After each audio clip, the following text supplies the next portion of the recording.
நாளைக்கான வீடியோ தாங்க வந்திருக்கு. வீடியோ வந்து சூப்பராக இருந்துச்சு அப்படின்னு தாங்க சொல்லணும். அதாவது நம்ம எழில் இருக்கார்ல, எழிலுக்கு வந்து தமிழை பற்றி உண்மையெல்லாம் கிட்டத்தட்ட தெரிய போகுது அப்படின்னு தாங்க சொல்லணும். அதெல்லாம் பார்க்குறதுக்கு நம்ம சேனலை மட்டும் மறக்காமல் லைக் அண்ட் சப்ஸ்கிரைப் மட்டும் பண்ணிடுங்க.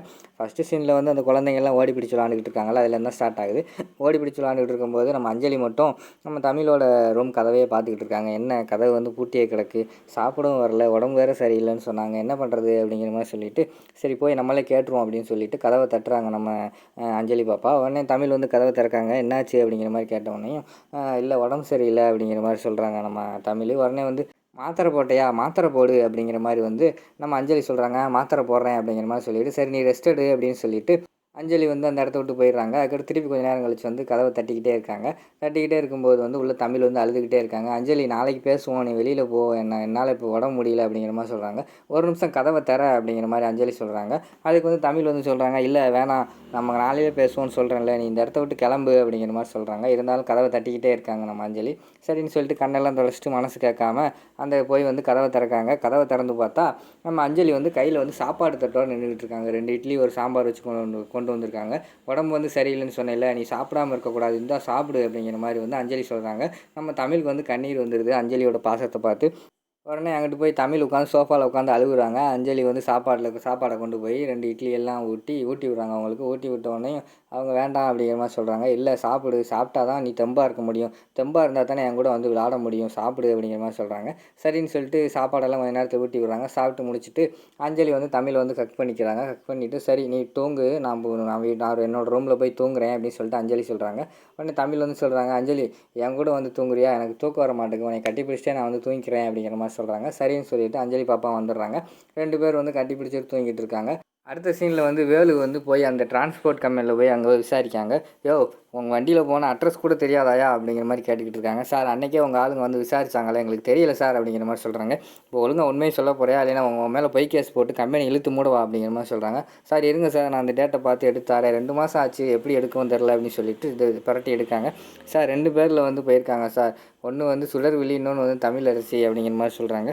சரி 2 பேரோட ஃபோன் நம்பரையும் கொடு அப்படிங்கிற மாதிரி கேட்காங்க. ஃபோன் நம்பர் வாங்கி பார்த்தா 2 பேருக்கு ஒரே ஃபோன் நம்பர் இருக்குது. ஓ அப்படின்னா சுடர் தான் தமிழ் அங்கே போய் இருக்காளா, அப்படின்னா நம்ம வந்து உண்மையான தமிழை வந்து கண்டுபிடிக்கணும், கண்டுபிடிச்சாதான் சுடரை பற்றி உண்மையை வந்து நம்ம அங்கே சொல்ல முடியும் அப்படிங்கிற மாதிரி அந்த இடத்த விட்டு வந்து நம்ம வேலு கிளம்பிடுறாரு. அடுத்த சீனில் வந்து நம்ம தமிழோட அப்பா வந்து கால் பண்ணுறாங்க. கால் பண்ணிவிட்டு ஏம்மா நல்லா இருக்கியா அப்படிங்கிற மாதிரி கேட்காங்க. அப்பா என்னப்பா புது நம்பரு அப்படிங்கிற மாதிரி வந்து நம்ம தமிழ் கேட்காங்க. இல்லை உங்கள் சித்தி வந்து ஃபோனை உடச்சிட்டா, அதனால தான் நான் வந்து வேறு ஒரு செகண்ட் ஹேண்ட் செல்லு வாங்கி அதை ரிப்பேர் பார்த்து வச்சுருக்கேன் அப்படிங்கிற மாதிரி சொல்கிறாங்க. என்னப்பா சித்தி ரொம்ப கொடுமைப்படுத்துகிறாங்களா அப்படிங்கிற மாதிரி வந்து தமிழ் கேட்காங்க. ஆமாம் அதெல்லாம் உனக்கு ஏமா, நம்ம எப்போயுமே நடக்கிறது தானே, அதெல்லாம் ஃப்ரீயாக விடு, நீ இப்போ சந்தோஷமாக இருக்கியா, அது மட்டும் இல்லாமல் ஒரு முக்கியமான விஷயம் சொல்கிறதுக்கு தான் உனக்கு கால் பண்ணேன் அப்படிங்கிற மாதிரி அவர் சொல்கிறாரு. என்ன விஷயம்ப்பா அப்படிங்கிற மாதிரி தமிழ் கேட்காங்க.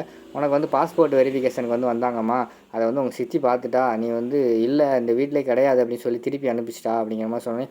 அப்பா என்னப்பா சொல்கிறீங்க, அதை நம்பித்தானப்பா இருந்தேன் அப்படிங்கிற மாதிரி தமிழ் சொல்கிறாங்க. இல்லைம்மா நான் வந்து அதுக்கடுத்து அவரை பின்னாடியே ஃபாலோ பண்ணி போய் நான் உன்னோட அட்ரஸ் அங்கே சென்னையில் இருக்கிற அட்ரஸ் வந்து கொடுத்துட்டேன் அப்படிங்கிற மாதிரி சொல்கிறாங்க. கண்டிப்பாக அங்கே தான் வருவாங்க, நீ எப்படியா பேசி சமாளிச்சிருமா அப்படிங்கிற மாதிரி சொல்கிறாங்க. அப்பா என்னப்பா சொல்கிறீங்க, நான் எப்படிப்பா இங்கே பேசி சமாளிக்க, நானே வேறு பேரில் வந்து இருக்கிறேன்ப்பா அப்படிங்கிற மாதிரி சொல்லிகிட்டு இருக்காங்க. நான் அட்ரஸ் கொடுத்துட்டேம்மா, பார்த்துக்கோமா நீயே அப்படிங்கிற மாதிரி வந்து அவங்க அப்பா சொல்லிடுறாங்க. சரிப்பா அப்படின்னு சொல்லிட்டு ஃபோனை வச்சுடுறாங்க. அடுத்து விறுவிறுன்னு தமிழ் ரூமுக்குள்ளே போய் அழுக ஆரம்பிச்சிடுறாங்க. நான் என்ன பாவம் செஞ்சேன், இங்கே தான் இப்போ தான் கொஞ்ச நாள் தான் இங்கே நிம்மதியாக இருந்தேன், அதுக்குள்ளே இவ்வளோ பிரச்சனை வருதே, நான் என்ன பண்ணுறது, இப்போ பாஸ்போர்ட் வெரிஃபிகேஷனுக்கு வேறு போலீஸ்காரங்க வருவாங்க, வந்தால் வீட்டில் வந்து உண்மை தெரிஞ்சிடும், ஒன்றும் உண்மை தெரியணும் இல்லைனா பாஸ்போர்ட் எடுக்காமல் இருக்கணும், ரெண்டுமே எனக்கு தேவையே அப்படிங்கிற மாதிரி சொல்லிட்டு அழுதுகிட்டு இருக்காங்க.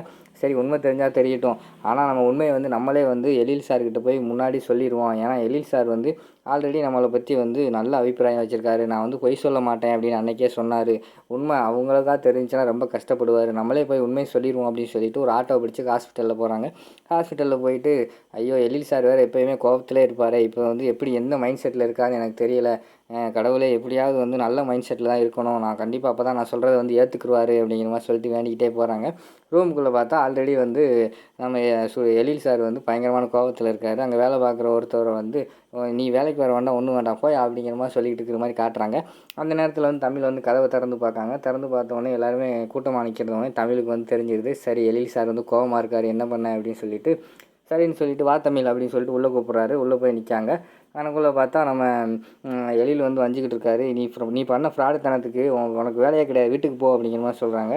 உடனே சாரி சார் நான் வேலைக்கு சேர்ந்தது தான் சார் பொய் சொல்லிட்டு சேர்ந்தேன், ஆனால் வேலையெல்லாம் நல்லா தானே சார் பார்த்தேன் அப்படிங்கிற மாதிரி வந்து அந்த ஒர்க்கர் சொல்கிறாரு. அதுக்கு எழில் வந்து சொல்கிறாரு, நீ பொய் சொல்லி தானே வேலைக்கு சேர்ந்துருக்க, இனிமேல் உன்னை பார்க்கும்போது பூரா நீ வந்து பொய் சொன்ன அப்படின்னு தான் எனக்கு தோணும்.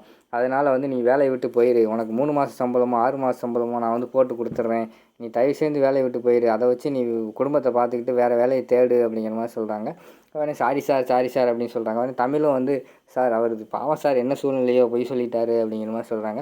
என்ன சூழ்நிலையாக இருந்தால் என்ன தமிழ், உண்மையை சொல்லிட்டு தானே வேலைக்கு சேரணும், அவர் உண்மையை சொன்னால் நான் என்ன பொய் சொல்ல போனால், முடிக்காத டிகிரியை வந்து நான் முடிச்சிட்டேன்னு சொல்லிட்டு வந்து பொய் சொல்லி வேலைக்கு சேர்ந்துருக்காரு, இவனை வச்சு நான் என்ன எப்படி வேலை பார்க்குறது, நாளைக்கு இதே பொய்யை வேறு எதுக்காக சொல்ல மாட்டான்னு என்ன நிச்சயம். அது மட்டும் இல்லாமல் மொதல் தடவை பொய் சொல்லும்போது தான் கொஞ்சம் கவலையாக இருக்கும், திருப்பி சொல்லும்போது வந்து அது பழகிடும், அதனால் எனக்கு தேவையில்லை, வேலையை விட்டு அனுப்புகிறேன் அப்படின்னு சொல்லிட்டு போய் அப்படின்னு சொல்லிட்டு அதை விரட்டி விட்டுறாங்க. நம்ம தமிழ் வந்து சொன்ன விஷயத்தையே சொல்லாமே நின்றுக்கிட்டு யோசிச்சுக்கிட்டே இருக்கிற மாதிரி காட்டுறாங்க. அதோட பார்த்திங்கன்னா அந்த எபிசோடே வந்து முடிச்சிடுறாங்க.